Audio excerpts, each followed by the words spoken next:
वन्देऽहं श्रीगुरो श्रीयुतपदकमलं श्रीगुरुन् वैष्णवांश्च श्रीरूपं साग्रजातं सहगण रघुनाथान्वितं तं सजीवं साद्वैतं सावधूतं परिजनसहितं श्रीकृष्ण चैतन्यदेवं श्रीराधाकृष्णपादान् सहगण ललिता श्रीविशाखान्वितांश्च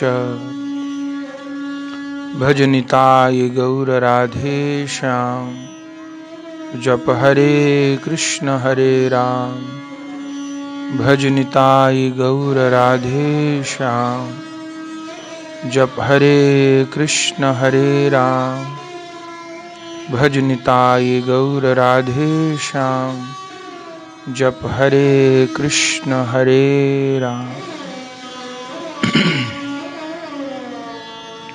आज ज्येष्ठ कृष्ण द्वितीया है और ज्येष्ठ मास में कृष्ण पक्ष की दौज को द्वितीया तिथि को देव ऋषि नारद जी का आविर्भाव दिवस होता है। तो आज नारद जयंती है, देव ऋषि नारद जी का आविर्भाव दिवस है। श्री नारद जी के चरित्र को स्मरण करने के लिए उपस्थित हैं। भगवान ने संकल्प किया एकोहम बहुश्याम। तब श्री कृष्ण की नारायण मूर्ति से नाभि कमल उत्पन्न हुआ, उस कमल से ब्रह्मा जी उत्पन्न हुए और उन ब्रह्मा जी को भगवान ने सृष्टि रचना करने की आज्ञा दी। तब ब्रह्मा जी ने सृष्टि रचना की और उस सृष्टि रचना में उन्होंने अपने से 10 पुत्रों को जन्म दिया, जिनमें वशिष्ठ जी, अंगिरा जी, करदम जी, अत्रि जी।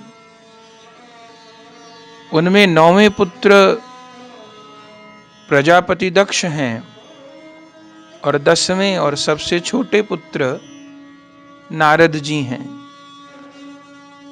और इन 10 पुत्रों का जो नारद जी से जन्म हुआ उसमें भी भागवत जी में वर्णन है कि किस अंग से या किस प्रकार किस पुत्र का जन्म हुआ। जैसे ब्रह्मा जी की छाया से करदम जी उत्पन्न हुए, ऐसे नारद जी का प्रादुर्भाव कैसे हुआ। श्रीमद् भागवत जी में वर्णन है उत्संगन नारदो जग्गे।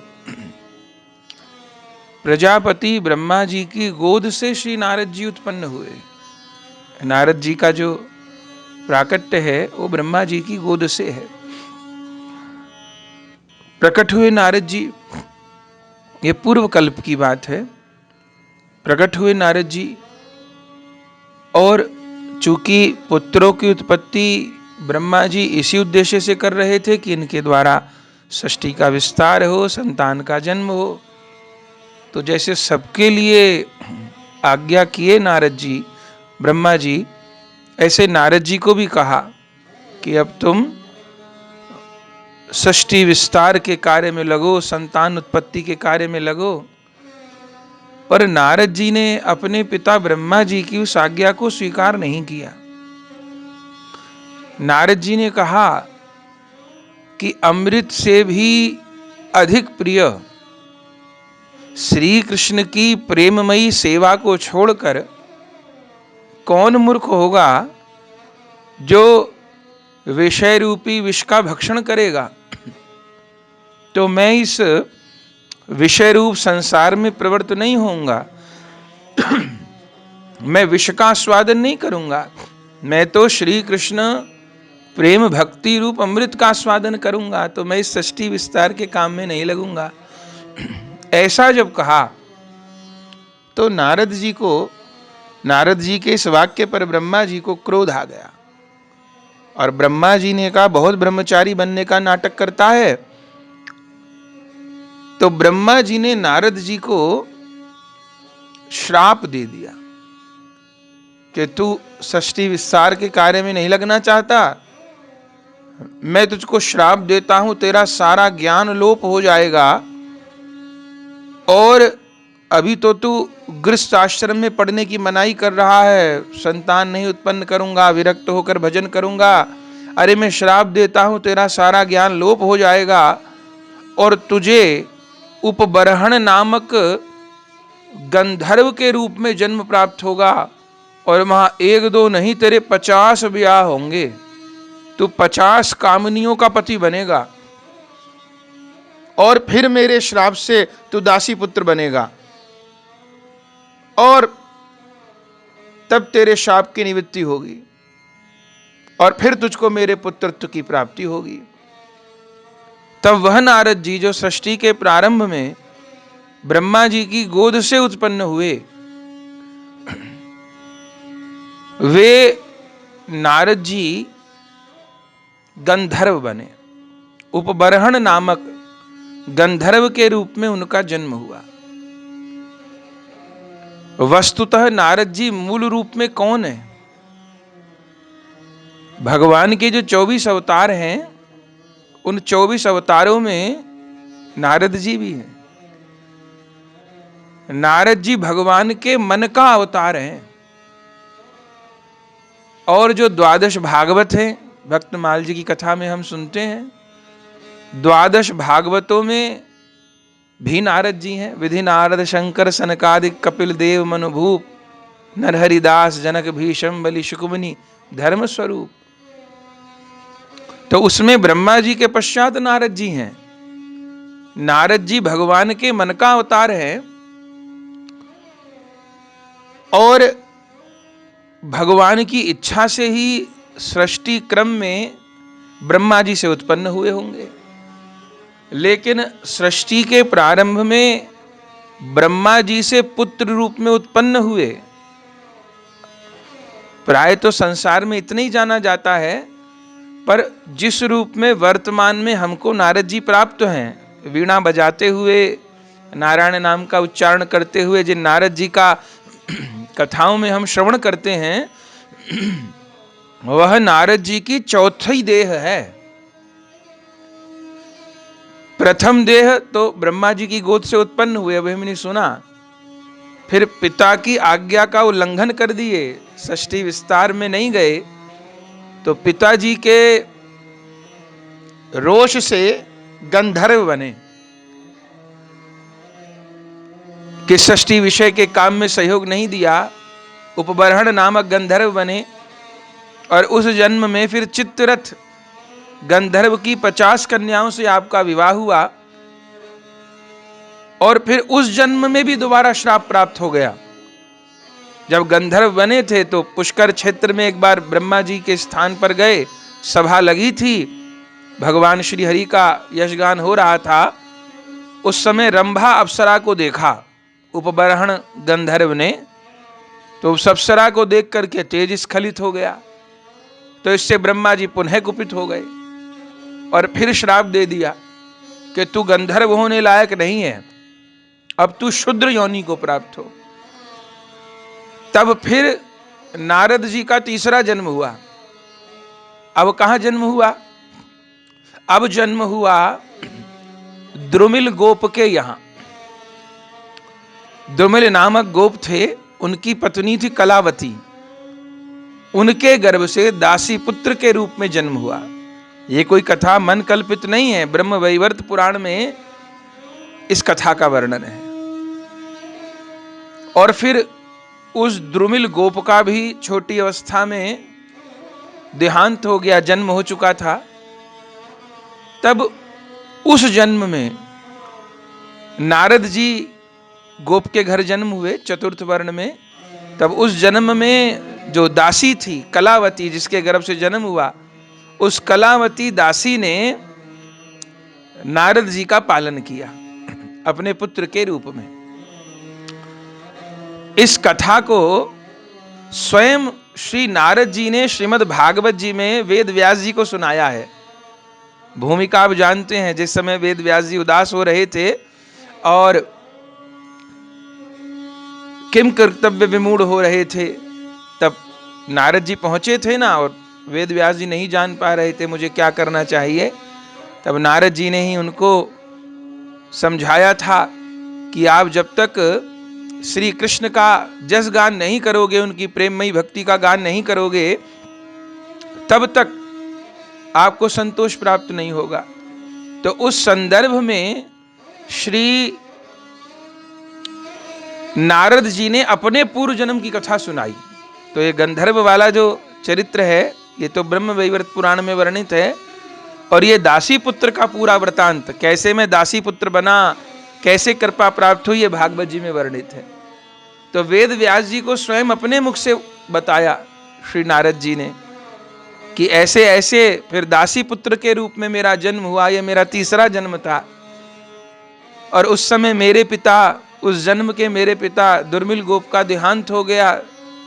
तब मेरी माँ जो दासी थी कलावती, उन्होंने मेरा लालन पालन किया।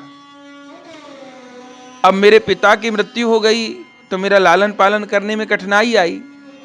तो मेरी माँ कलावती वो एक धनवान ब्राह्मण के यहाँ सेवा कार्य करने लगी। झाड़ू पोता, बर्तन और जल लाना इत्यादि का काम करने लगी। पर जिस ब्राह्मण के यहाँ मेरी माँ सेवा कार्य करती थी, वह ब्राह्मण बहुत संत सेवी थे।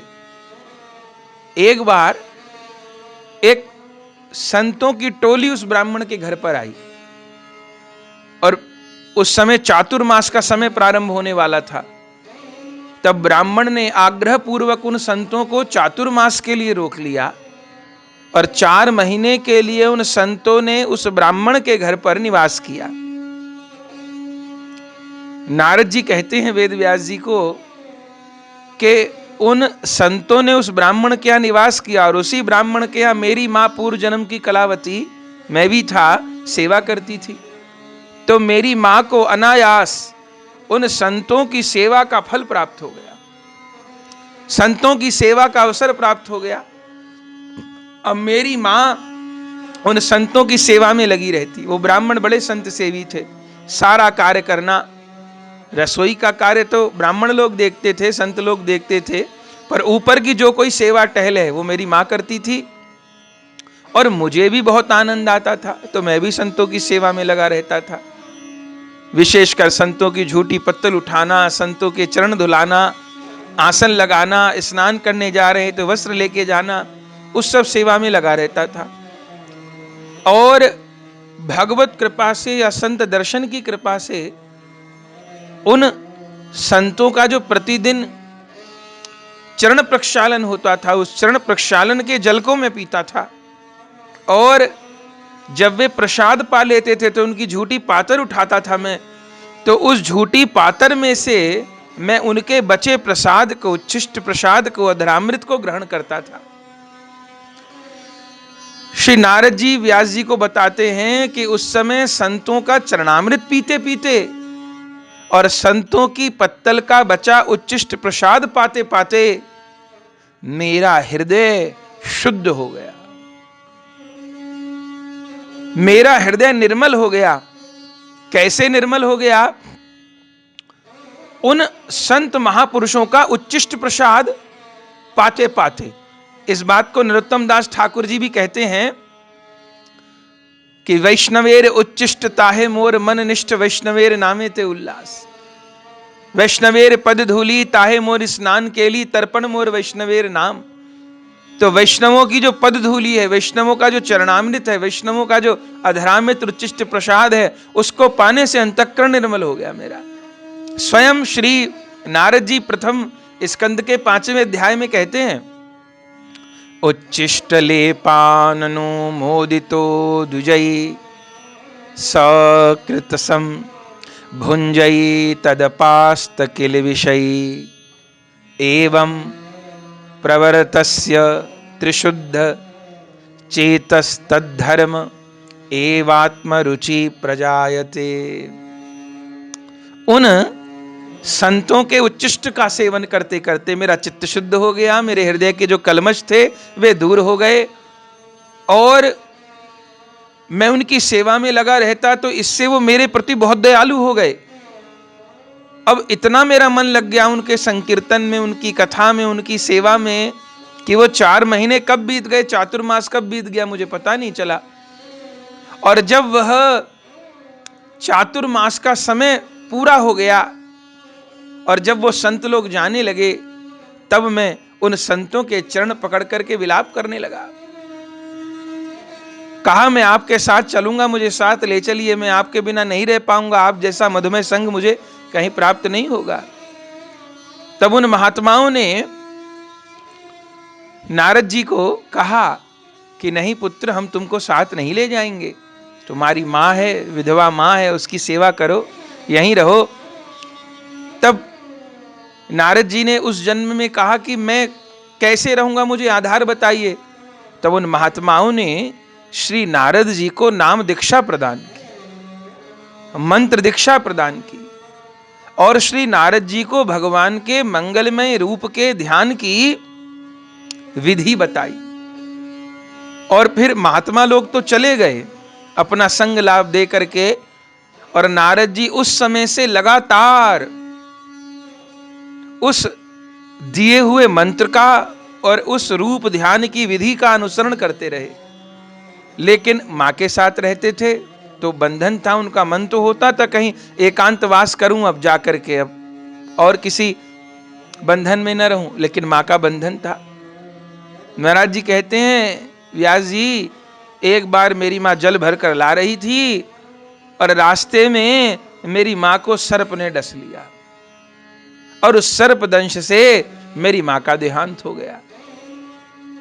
और जब मुझको पता चला मेरी मां का देहांत हो गया, तो बाहर से तो मुझको कष्ट भी हुआ, पर भीतर से मुझे एक भरोसा भी मिला कि मैं जिस बंधन को मान रहा था वो बंधन तो क्षीण हो गया, क्षणभंगुर देह नष्ट हो गई। तब अपनी माता का यथोचित मैंने संस्कार किया, और उसके पश्चात एक मुहूर्त भी फिर मैं वहां नहीं रुका। मैंने उस स्थान को त्याग दिया और फिर मैं वहां से उत्तर दिशा की ओर चल पड़ा। निर्जन में, मुझे नहीं पता था कहां जाना है, पर मैं किसी एकांत स्थान की खोज कर रहा था जहां बैठकर एकांत भाव से मैं भगवान का भजन कर सकूं। तब उत्तर दिशा में चलते चलते निर्जन वन में मुझे एक पीपल का वृक्ष दिखाई दिया, और उसके मूल में मैं नेत्र बंद करके बैठ गया, और नेत्र बंद करके भगवान के उस रूप ध्यान की विधि का अनुसरण करते हुए उन गुरुदेव, उन महात्माओं के द्वारा प्रदत्त जो मंत्र था उसका जप करने लगा। आहा! और बंधुओं, मंत्र जप बहुत अद्भुत भक्ति है। भगवान श्री राम शबरी जी को नवधा भक्ति का उपदेश देते हैं ना, तो 5वीं भक्ति क्या बताते हैं? मंत्र जाप मम दृढ़ विश्वासा, पंचम भजन सुबेद प्रकाशा। दृढ़ विश्वास पूर्वक मंत्र का जप करना, क्योंकि जो मंत्र है उस मंत्र के भीतर भगवान का स्वरूप समाया है। और मंत्र का अर्थ क्या है? जिसको जपने से मन अंतर्मुखी हो जाए, या कहिए मन को अंतर्मुखी करने का जो प्रयास है उसी का नाम मंत्र जप है। अभी तो मन बहिर्मुख है, जिस क्रिया के द्वारा मन अंतर्मुखी हो उस क्रिया का नाम ही मंत्र जप है। तो उस मंत्र का जप करते करते और साथ में रूप का मंगल में ध्यान करते करते मेरा चित्त ऐसा नाम जप में लगा कि उस मंत्र से ही भगवान के स्वरूप का प्रकाश हो गया।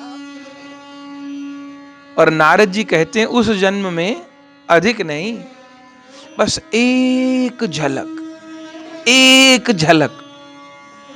मुझे भगवान के मंगलमय स्वरूप की प्राप्ति हुई, और जैसे उस एक झलक का मैंने अनुभव किया, फिर मैं उस स्वरूप को अपने नेत्रों के माध्यम से रूप माधुरी का पान करना चाहता था, आलिंगन करना चाहता था, पर उसी समय वो झांकी लोप हो गई, अंतर्हित हो गई। और अब तो मैं पागल की तरह नेत्र खोल करके इधर उधर देखने लग गया। कहां गए मेरे चित्त चोर, कहां गए मेरे हृदय विहारी। जैसे सर्प की मणि खो जाए वो बेचैन हो, जैसे मछली को जल से बाहर निकाल दिया जाए वो बेचैन हो, ऐसे में व्याकुल होकर के इधर उधर देखने लगा, भागने लगा, रोने लगा, विलाप करने लगा, पर कहीं भी किसी भी प्रकार मुझे दोबारा वो अनुभव नहीं हुआ।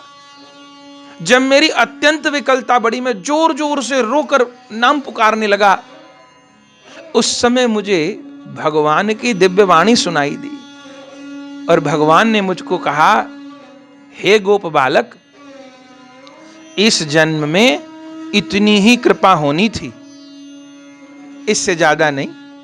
अब इस जन्म में जितना साधन होना था वो हो गया, अंतःकरण निर्मल हो गया, और भगवत प्रसाद, संतों का उचिष्ट प्रसाद पाने से हृदय में वह भगवत प्राप्ति की दिव्य विकलता पैदा हो गई, और नाम जप के प्रभाव से एक क्षण के लिए तुमको मेरी दिव्य झांकी भी प्राप्त हो गई। लेकिन अब इससे अधिक दर्शन नहीं होगा। तो नारद जी ने कहा, इससे अधिक नहीं होगा तो एक झलक, अरे पहले कम से कम जब तक दर्शन नहीं हुआ तो कम से कम बैठकर शांति पूर्वक जब तो कर रहा था, अब एक झलक प्राप्त हो गई, अब तो और मेरा कष्ट बढ़ गया, मेरी विकलता बढ़ गई। तब प्रभु ने कहा नारद जी को आकाशवाणी में कि तुमको एक झलक दिखाने का प्रयोजन ही यही था कि तुम्हारे हृदय में उत्कट विरह उत्पन्न हो जाए, उत्कट लालसा उत्पन्न हो जाए, और उस लालसा का ही परिणाम होगा कि तुमको शाश्वत रूप में अब सदा के लिए वह झांकी तुम्हारे हृदय में प्रकट हो जाएगी। पर अभी उस झांकी के विरह में तुमको तड़पना होगा, रोना होगा। तब श्री नारद जी व्यास जी को कहते हैं, फिर मुझको दोबारा उस जन्म में तो भगवान के स्वरूप का दर्शन हुआ नहीं, पर जो कि भी शेष समय था उस जीवन का, वो सारा जीवन भगवान के विरह में रोते रोते बीता। और उस भगवान के विरह में रोने का क्या परिणाम हुआ कि फिर चौथे जन्म में पुनः श्री ब्रह्मा जी के यहां ही मेरा पुत्र रूप में जन्म हुआ। तो चौथा जन्म हो गया ना। पहले ब्रह्मा जी के यहां पुत्र रूप में जन्म, फिर षष्ठी विस्तार को मना कर दिए, गंधर्व रूप में जन्म, फिर गंधर्व शरीर में अपराध बन गया तो दासी पुत्र के रूप में जन्म, और दासी पुत्र के रूप में जन्म लेने पर साधना किए, फिर ब्रह्मा जी के द्वारा नारद जी के स्वरूप से जन्म।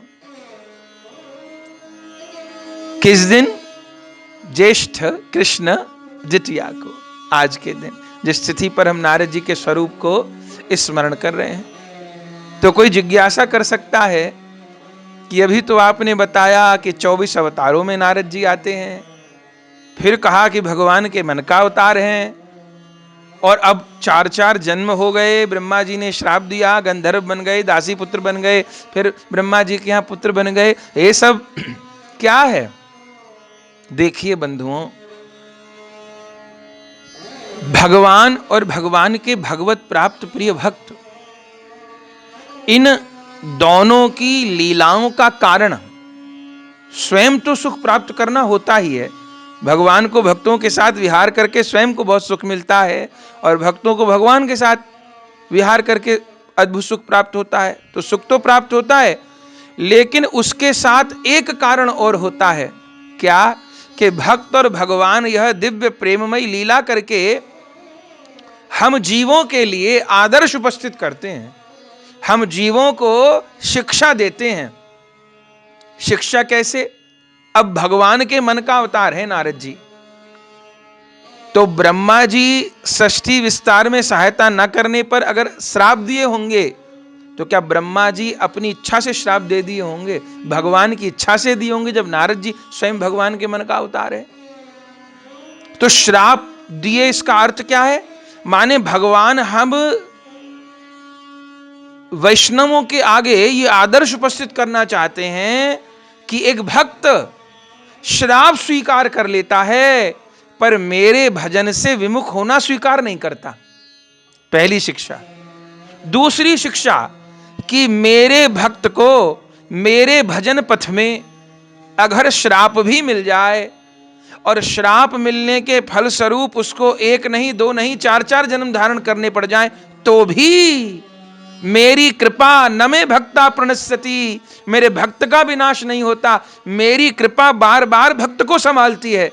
भक्ति बीज बिन से नहीं जो जुग जाए अनंत, ऊंच नीच कुल उपजय पर रहे संत को संत।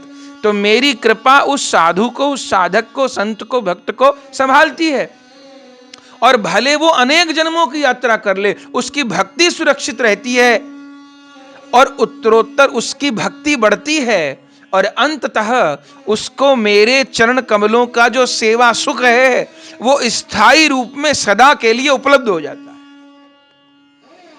ये सब बातें इस चरित्र से, नारद जी के चरित्र से दर्शन होती हैं। पहले ब्रह्मा जी की गोद से जन्म, फिर श्राप से गंधर्व रूप में जन्म, फिर दासी पुत्र के रूप में जन्म और फिर दासी पुत्र के शरीर में रहते हुए संतों की कृपा से उनके उच्चिष्ट का सेवन करते करते, उनके नामामृत का, लीलामृत का सेवन करते करते चित्त का शुद्ध हो जाना। ये सब भक्त के लिए कितने बड़े उपदेश हैं, कितनी बड़ी शिक्षा है।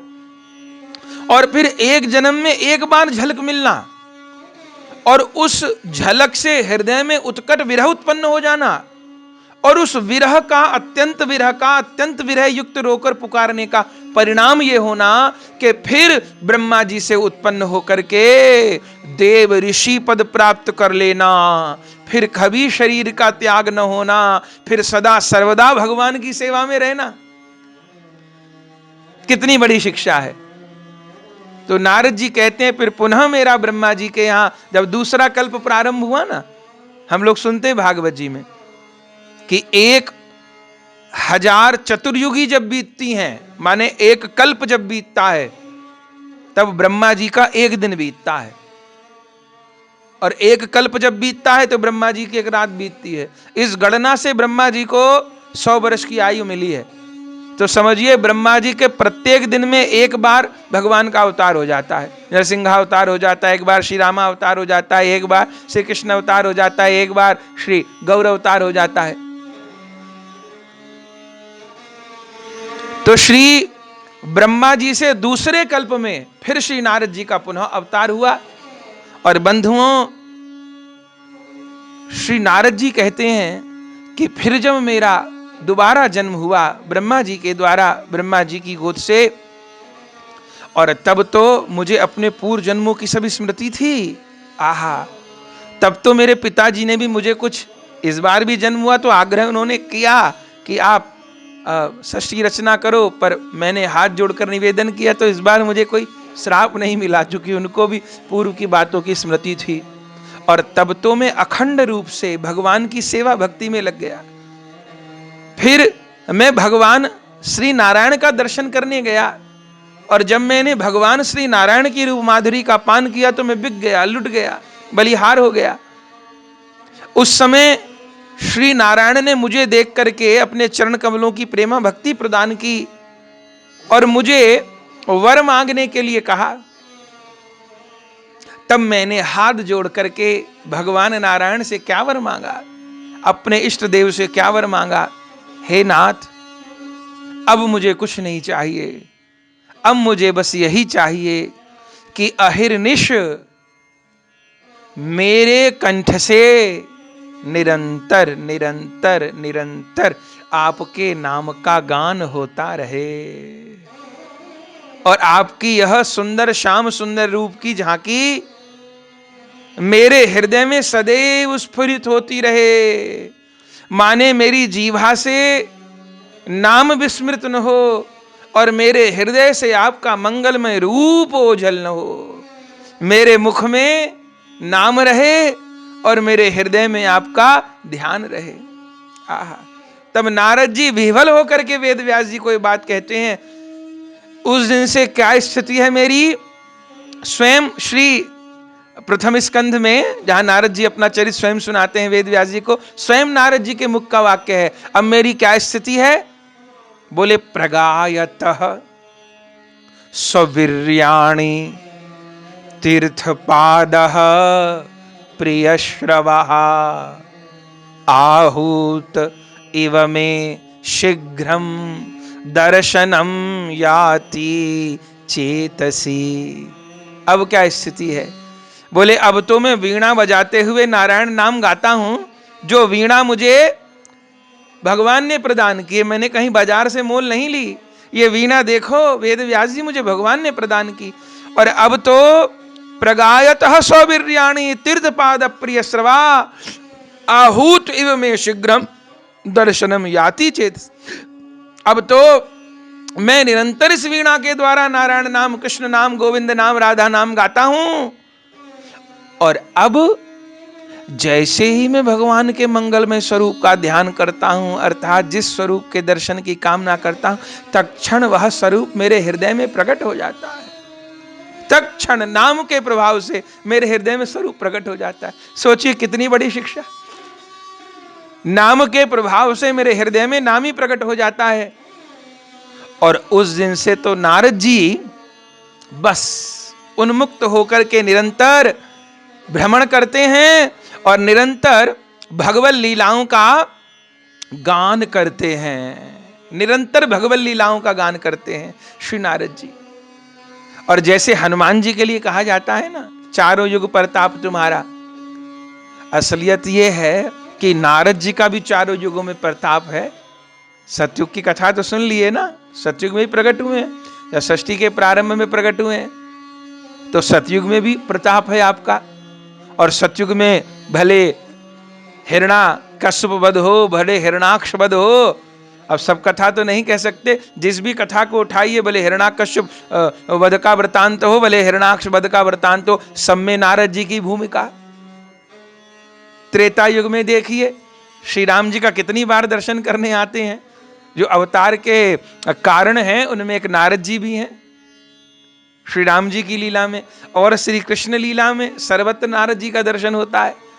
अरे जब श्री कृष्ण गोकुल में प्रकट होते हैं तो सबसे पहले जो देवता बधाई करने गए हैं उन देवताओं में नारद जी हैं। अरे और देवता तो केवल श्री कृष्ण का बधाई गान करने गए, और नारद जी तो जब रावल में राधा रानी प्रकट हुई तब जाके राधा रानी का पल्ला झुलाए, वीणा बजा के राधा राधा गाए। और कलयुग में भी पूरी ब्रज लीला में दर्शन होता है, द्वारिका लीला में दर्शन होता है। कितने कितने चरित्र हैं। सत्यभामा जी को जब मान हो गया तब नारद जी माध्यम बने उस मान के भंग में।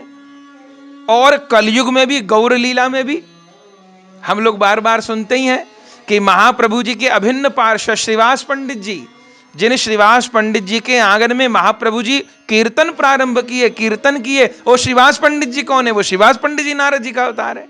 और देखिए इसी ज्येष्ठ मास के कृष्ण पक्ष की द्वितीया को नारद जी की जयंती, और इसी ज्येष्ठ मास के कृष्ण पक्ष की दशमी को श्रीवास जी की जयंती आने को है।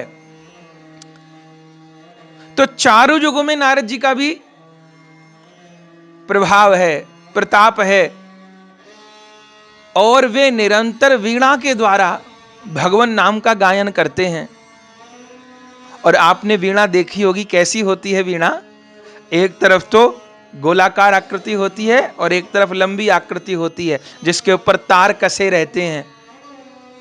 तो बंधुओं, कोई कह सकता है कि नारद जी को तो भगवान ने ऐसी दिव्य वीणा दे दी जिसको बजा करके वो नाम गान करते रहते हैं। अरे हमको भी हमारे ठाकुर ने वीणा दे दी होती तो हम भी नाम गान करते रहते। अरे भैया, सबको वीणा दी है। वीणा की आकृति देखिए ना, एक गोल आकृति, उसके साथ लंबी आकृति। तो ये जो हमारा सिर है ये मान लीजिए वीणा की गोल आकृति है, और ये जो कंठ है, ये जो शरीर है, ये लंबी आकृति है। तो वीणा पर नाम गान करते हैं और हमारी आवाज कहां से निकलती है? कंठ से निकलती है ना। तो ये वीणा भगवान ने सबको ही प्रदान की है, पर अंतर इतना है नारद जी जैसे तो इस वीणा का भगवान नाम गायन में प्रयोग करते हैं, और संसारी जीव इस वीणा का दूसरे की निंदा करने में, अपनी प्रशंसा करने में, और कितने कितनी व्यर्थ की बातों में, अनर्गल चर्चा में, निंदा स्तुति में इस वाणी को खर्च कर देते हैं। पर ये वीणा तो सबको प्राप्त हुई है। तो नारद जी कहते हैं अब तो मैं वीणा बजाते हुए घूमता हूं। तो श्री नारद जी सर्वत्र भ्रमण करते हैं, और फिर इस चरित्र को नारद जी ने सुनाया। और जो 17 पुराणों की रचना करके असंतुष्ट थे वेद व्यास जी, उनको आपने फिर चतुश्लोकी भागवत जी का उपदेश दिया। समझ नहीं पा रहे थे ना वेद व्यास जी के मैं संतुष्ट क्यों हूं, भागवत जी में कथा आप बार बार सुनते हैं। तब 17 पुराणों की रचना करके भी संतोष नहीं हो रहा था। तब नारद जी ने व्यास जी को कहा था आप ऐसे ग्रंथ को प्रकट करिए जिसमें प्रारंभ से अंत तक केवल कृष्ण नाम, कृष्ण भक्ति, कृष्ण लीला, कृष्ण धाम का अनुमोदन किया गया हो, कृष्ण प्रेम से परिपूर्ण जो ग्रंथ हो। तब व्यास जी ने कहा उस ग्रंथ को लिखने की मुझको क्षमता कैसे प्राप्त होगी। तब नारद जी ने कहा कि भगवान नारायण ने जो चतुश्लोकी भागवत का ज्ञान मेरे पिता ब्रह्मा को दिया था, और जिज्ञासा करने पर वही ज्ञान मेरे पिता ब्रह्मा ने मुझे दिया था, हे व्यास जी उसी चतुश्लोकी भागवत का उपदेश मैं आपको कर रहा हूं। तब चतुश्लोकी भागवत का श्री नारद जी वेद व्यास जी को उपदेश दिए। तब व्यास जी ने भागवत जी का प्राकट्य किया। तो भागवत जी के मूल प्राकट्य में भी नारद जी हैं। और प्रहलाद जी के गुरु कौन है? ध्रुव जी के गुरु कौन है? ओहो, नारद जी के शिष्य बहुत बड़े बड़े हैं, और उन शिष्यों में 4 तो अत्यंत प्रसिद्ध हैं, 2 बालक और 2 वृद्ध। 2 बालक कौन? प्रहलाद जी और ध्रुव जी। और 2 वृद्ध कौन? वाल्मीकि जी और श्री वेद व्यास जी। और बाकी तो क्या कहना, भगवान शंकर की अर्धांगिनी पार्वती जी किसके शिष्य हैं? नारद जी की। अरे स्वयं भगवान श्री कृष्ण की पट्टरानी सत्यभामा जी किनकी शिष्य हैं? श्री नारद जी की। लेकिन नारद जी ऐसे गुरु हैं, इसलिए भागवत जी में भी कहा गया कि भाई हो तो विदुर जी जैसा, मां हो तो ध्रुव जी की मां सुनीति जी के जैसी, राजा हो तो पृथु जी के जैसा, पिता हो तो ऋषभ देव जी के जैसा। और जब पूछा गया कि गुरु कैसा हो, तो ग्रंथ में लिखा है कि गुरु होए तो नारद जी जैसा। क्यों? क्योंकि जिसको भी नारद जी गुरु रूप में मिले उसको गोविंद से मिला के छोड़ा। अरे भक्त तो भक्त, हिरणाक्ष जैसे दुष्ट के सिर पर हाथ धर दिए तो भगवान से मिला के छोड़े, और आ भगवान से तो उद्धार किया, सबको भगवान से मिलाया, और भगवान की सेवा में श्राप को भी स्वीकार किया। भागवत जी में कथा आती है, भगवान के ही श्री नारद जी के ही भाई हैं दक्ष। उन दक्ष को नारद जी श्री ब्रह्मा जी सृष्टि बढ़ाने की आज्ञा की है। तब ब्रह्मा जी की आज्ञा से दक्ष ने हर्यश्व नामक 10,000 पुत्रों को जन्म दिया और कहा कि सृष्टि बढ़ाओ। तब उन पुत्रों ने कहा पहले हम तपस्या करके योग्यता अर्जित कर लें, तब फिर संतान उत्पन्न करने के काम में मिलेंगे। दक्ष ने कहा ठीक है। तो जो 10,000 पुत्र उत्पन्न किए थे हर्यश्व नाम से, वे बेचारे जा रहे थे, रास्ते में संयोग से नारद जी मिल गए। नारद जी को उन्होंने प्रणाम किया, चाचा जी लगते हैं नारद जी, उनके प्रणाम किए। नारद जी ने कहा ठीक है, कल्याण हो। कहाँ जा रहे हो? ऐसे ऐसे बताया कि तपस्या करने जा रहे हैं। क्यों? कि ऐसे ऐसे संतान उत्पन्न करनी है। नारद जी ने कहा धत, अरे कोई ग्रस्त बनने के लिए, संतान उत्पन्न करने के लिए तपस्या करता है? अरे तपस्या की जाती है भगवान को प्राप्त करने के लिए। और नारद जी उन 10,000 दक्ष के पुत्रों को ऐसा उपदेश दिए, ऐसा उपदेश दिए, ऐसी पट्टी पढ़ाए कि वो तपस्या करने चले गए। तपस्या करते करते भगवान को पा लिए, बाबा जी बन गए, विरक्त बन गए, लौट के ही ना आए। बेचारा दक्ष प्रतीक्षा ही करता रह गया, उनको सीधा बाबा जी बना दिए, माने ब्रह्मचर्य से सीधा संन्यास आश्रम में भेज दिए, ग्रस्तवान पर छूट गए। दक्ष को बहुत दिन प्रतीक्षा किए, दक्ष पुत्र लौटे नहीं। पता चला कि नारद जी तो बाबा जी बना दिए, उनको नहीं लौटेंगे। तब दक्ष को फिर संतान उत्पन्न करनी थी, सृष्टि आगे बढ़ानी थी। तब दक्ष ने फिर 10,000 पुत्रों को उत्पन्न किया और उनको भी सृष्टि वृद्धि के लिए तप करने के लिए भेजा। उनको भी नारद जी मिल गए। नारद जी ने उनको भी ऐसा उपदेश दिया, अरे कहां जा रहे हो, तप करने जा रहे, किस लिए, संतान उत्पन्न करेंगे। नारद जी ने कहा, अरे मूर्खो, कहीं कोई संतान उत्पन्न करने के लिए तप होता है कि गोविंद प्राप्ति के लिए तप होता है। ऐसा उपदेश दिए कि वो सारे नारद जी के चेला बन गए, बाबा जी बन गए, नहीं लौटे। अब जब वो भी नहीं लौटे तब दक्ष ने पता लगवाया, और अब जब पता चला कि फिर मेरे 10,000 पुत्रों को नारद ने बाबा जी बना दिया, अब तो दक्ष आग बबूला हो गए। और उस समय देखो नारद जी स्वयं ही आ गए और देख करके आग बबूला हो गया, तिल मिला गया, और नारद जी को श्राप दे दिया। क्या श्राप दे दिया? तब कुपित होकर 2 घड़ी से अधिक तुम कहीं नहीं ठहर पाओगे। नारद जी को श्राप दिया। 2 घड़ी माने बहुत चाह करके भी, एक घड़ी में 24 मिनट होते हैं ना, 48 मिनट से अधिक तुम नहीं रुक पाओगे कहीं, क्योंकि इससे अधिक तुम कहीं रुकोगे तो वहां बंटा धार करोगे।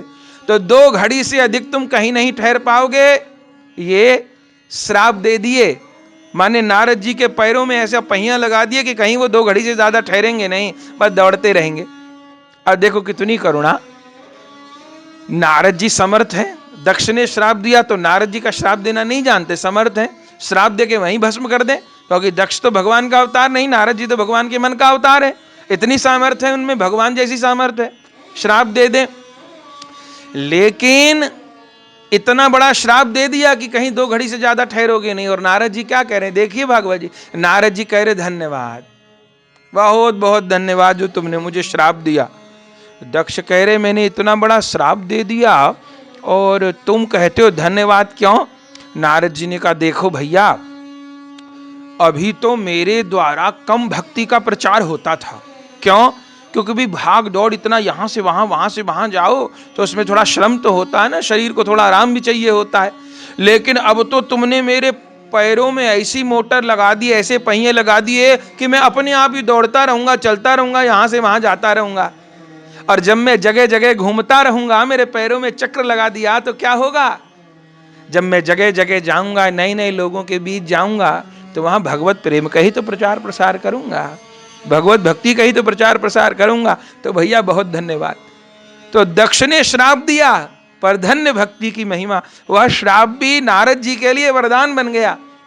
और नारद जी व्यास जी को कहते हैं कि मुझको श्राप दिया दक्ष ने, और परिणाम ये हुआ, अब मैं खूब कहीं टिकता नहीं, मुझको किसी आश्रम की आवश्यकता नहीं, और मैं निरंतर बस घूमता रहता हूं, घूमता रहता हूं, घूमता रहता हूं, और भगवत भक्ति का प्रचार करता रहता हूं, सर्वत्र भगवत भक्ति का प्रचार करता रहता हूं। तो श्री नारद जी सर्वत्र भ्रमण करते रहते। श्रीमद् भागवत जी के प्रारंभ में, भागवत जी के महात्म्य में हम लोग श्रवण करते हैं प्रथम दिन की कथा। जिस समय महात्म की जो कथा है, जिस समय नारद जी पूरे विश्व का, भारत का भ्रमण कर रहे थे कि कलयुग आ गया तो समाज की कैसी दशा है, और घूमते घूमते नारद जी जब वृंदावन पहुंचे तो वृंदावन में उन्होंने भक्ति महारानी को विलाप करते हुए देखा ना। जब भो भो छादो क्षणम तिष्ठ मत चिंताम अपि नाशय, भक्ति देवी ने पुकारा, उनके दोनों पुत्र ज्ञान वैराग्य मूर्छित हो रहे थे। और फिर नारद जी ने काश्यत्वम का विमोचेमा नारका पद्मलोचना, आप कौन हो, ये दोनों पुत्र कौन हैं, ये दासियां आपकी सेवा कर रही कौन है, ये प्रश्न पूछा। तब उन भक्ति देवी ने नारद जी को अपना परिचय दिया, अहम भक्ति ऋतिक्याता इमो में तनियो मतौ ज्ञान वैराग्य नामानो काल योगी ने जर्जरऊ, मैं भक्ति हूं और ये मेरे दोनों पुत्र हैं। और जब नारद जी को पता चला ये भक्ति देवी हैं और ये दोनों ज्ञान और वैराग्य हैं, ओहो, तब नारद जी साष्टांग दंडवत प्रणाम किए भक्ति देवी को। और उस समय नारद जी ने मन में विचार किया कि भक्ति देवी इतना कष्ट पा रही हैं। अरे भक्ति देवी जिस पर कृपा करती हैं, जिसके हृदय में प्रकट होती हैं, उसके वश में तो श्याम सुंदर हो जाते हैं, इतना दुख पा रही हैं। और जब भक्ति देवी ने कहा मैं कलयुग के कारण कष्ट पा रही हूं, तब उस समय वचन देखिए, ये वाक्य नारद जी के बहुत अमूल्य हैं, आज के पक्ष में भी बहुत अमूल्य हैं। उस समय नारद जी भक्ति देवी को क्या कहते हैं, हम लोग भागवत महात्म्य श्रवण करते हैं क्या कहते हैं श्री नारद जी? कलिना सदृशः कोपि युगो नास्ति वरानने तस्मिस्त्वाम स्थापयिष्यामि गेहे गेहे जने जने अन्य धर्मान् तिरस्कृत्य पुरस्कृत्य महोत्सवान् तदा नाहम हरिर्दासो लोके त्वाम न प्रवर्तये। हे देवी, कलयुग के समान दूसरा युग नहीं है। इस कलयुग, क्योंकि इस कलयुग में जितनी छूट है, कम साधन में जितनी अधिक कृपा मिल जाती है, दूसरे में नहीं।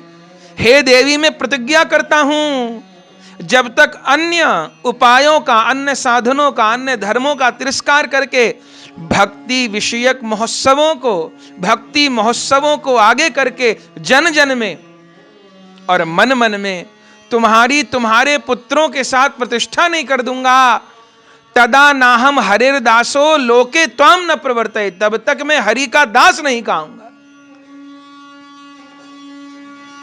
और फिर हम लोग कथा सुनते हैं कि सनगादिक को राजी किया नारद जी ने, और भागवत जी की कथा हुई, और फिर भक्ति ज्ञान वैराग्य का दुख दूर हो गया। वो तो भागवत जी के महात्म की कथा है।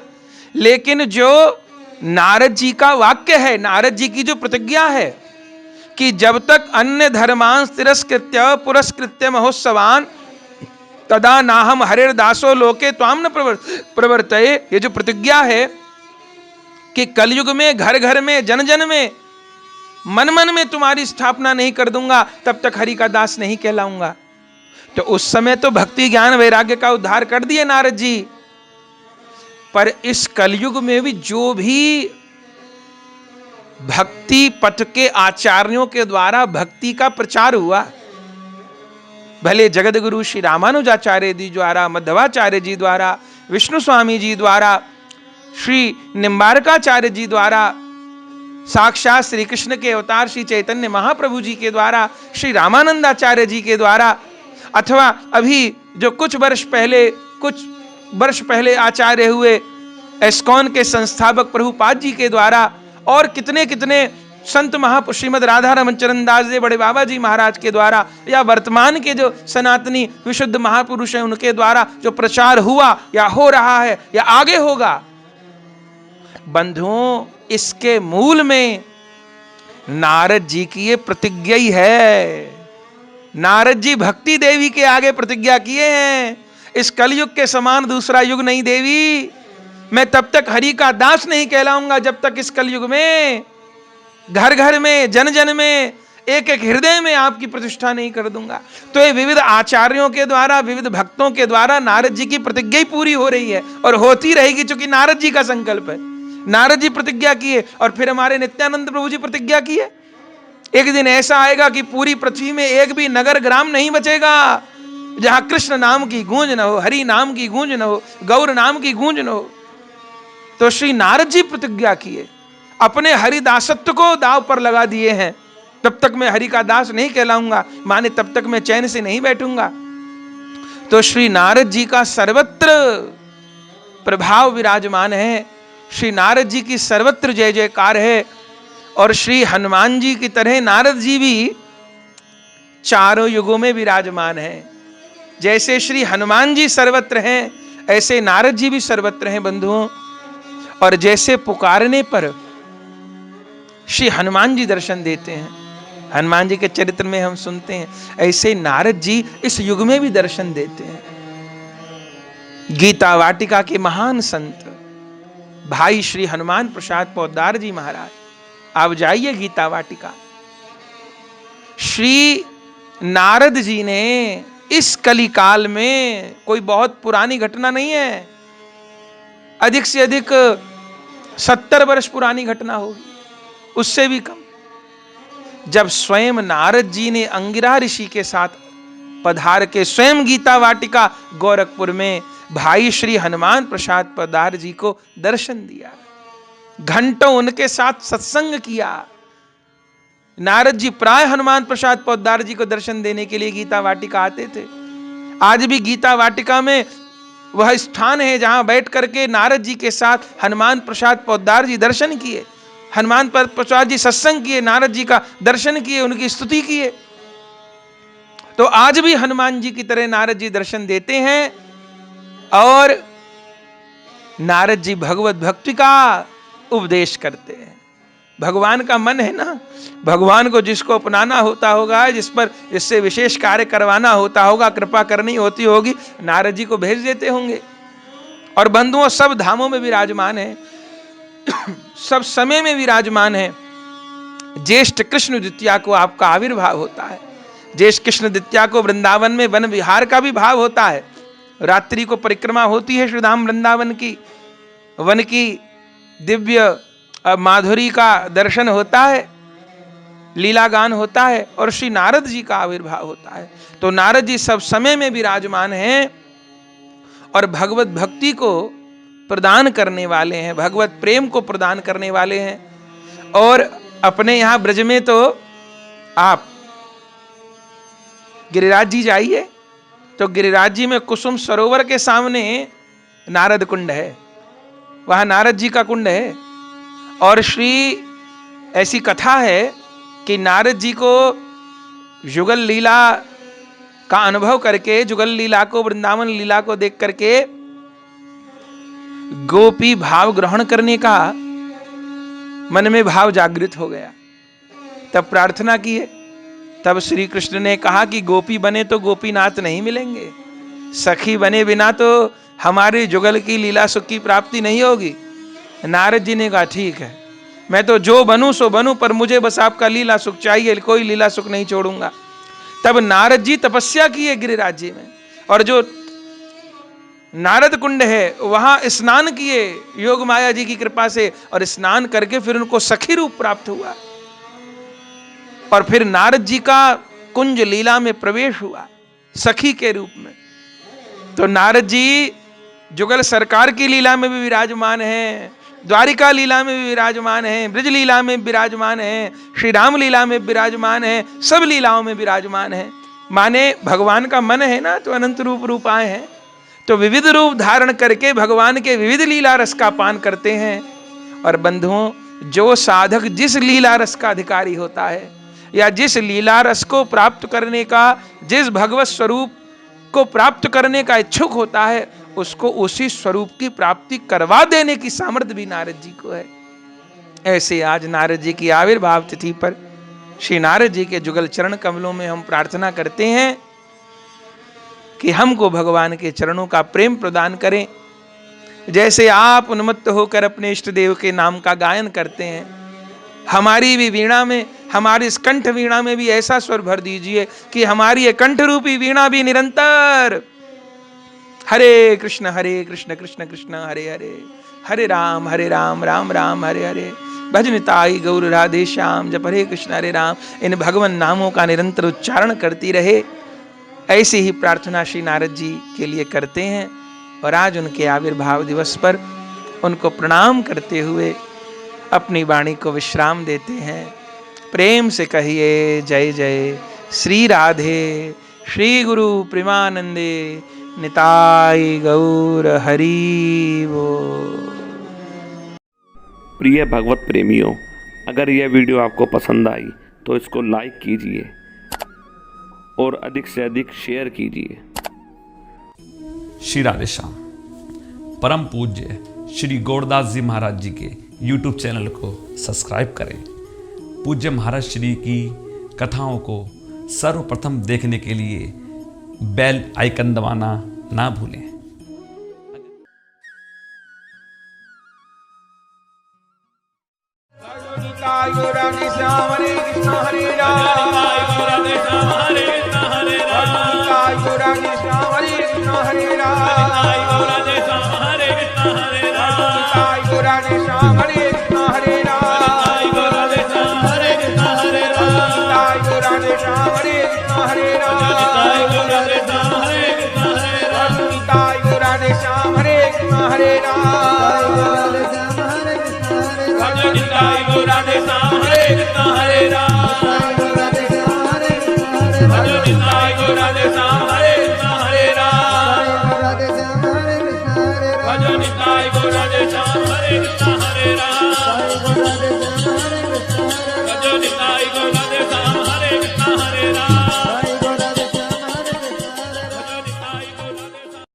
श्री वृंदावन धाम में श्री बांके बिहारी जी के मंदिर से 1 किलोमीटर की दूरी पर अटल्ला चुंगी के निकट परम पूज्य श्री गौरदास जी महाराज जी के आश्रम श्री गौर कृपा धाम का हम दर्शन कर रहे हैं, जहां श्री निताई गौरांग देव, श्री राधा गोविंद देव, श्री गिरिराज जी श्री मंदिर में विराजमान है, जहाँ विधिवत अष्टायाम ठाकुर जी की सेवा हो रही है और प्रत्येक एकादशी वैष्णव साधुओं द्वारा अष्टप्रहर हरिनाम संकीर्तन होता है और कथा सत्संग हॉल एवं भक्तजनों के ठहरने के लिए एसी एवं नॉन एसी कमरे के साथ भोजन प्रसाद की उत्तम व्यवस्था सुलभ है।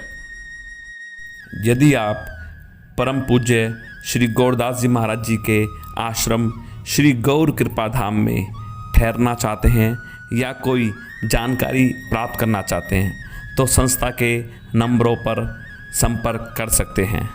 हमारा नंबर है 9958163312।